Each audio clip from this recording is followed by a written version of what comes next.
নমস্কার বন্ধুরা, আজ হাজির হয়ে গেছি গেঁড়ি বা গুগলির ঝালের রেসিপি নিয়ে। তোমরা এটাকে কী নামে ডাকো জানিও। আমি বাজার থেকেই পরিষ্কার করিয়ে কাটিয়ে নিয়ে এসেছিলাম। বাড়িতে কাটতে অনেক সময় লাগবে, সেই জন্যই পরিষ্কার করে আনা হয়েছিল। প্রথমে কড়াইতে জল দিয়ে সেই জলটাকে হালকা গরম করে তারপর গেঁড়িগুলোকে এর মধ্যে দিয়ে দিতে হবে। এইরকম ফেনা উঠলে বুঝতে হবে যে কিছুটা বয়েল হয়ে গেছে। এরপর জলটা ঝরিয়ে নিতে হবে। এরপর কড়াইতে সর্ষের তেল গরম করে এর মধ্যে গেঁড়িগুলোকে দিয়ে হালকা ভেজে নিতে হবে। ভাজার সময় অল্প একটু নুন আর একটু হলুদ দিয়ে নিতে হবে। তারপর ভালো করে নেড়েচেড়ে ভেজে নিতে হবে। তোমরা যদি এটা খাও তাহলে এটা তোমরা কী নামের জানো সেটা অবশ্যই কমেন্ট করে জানিও। দেখো ভাজা হয়ে গেছে, এবার আমি এগুলোকে তুলে নিলাম। এবার ওই তেলের মধ্যেই দিয়ে দিলাম 1.5টা পেঁয়াজ কুচি।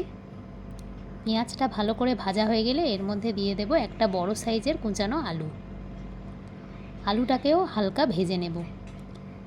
তো এবার পেঁয়াজ আর আলুটা হালকা ভাজা হলে এর মধ্যে দিয়ে দেব রসুন থেঁতো। আমি এখানে 8 কোয়া মতো রসুন নিয়েছি, বড় সাইজের। দিয়ে ভালো করে নেড়েচেড়ে নিয়ে এর মধ্যে দিয়ে দেব 1 চামচ মতো আদা বাটা।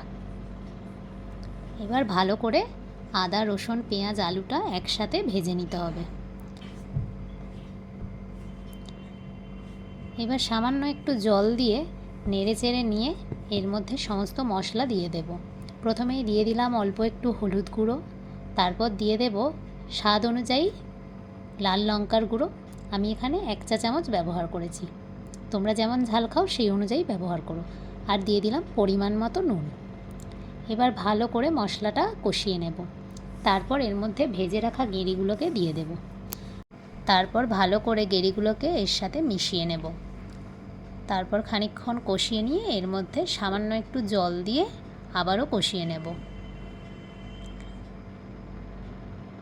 রান্নাটা করতে খুব বেশি সময় লাগে না, খেতে কিন্তু খুব ভালো লাগে এবং শরীরের জন্য বেশ উপকারী।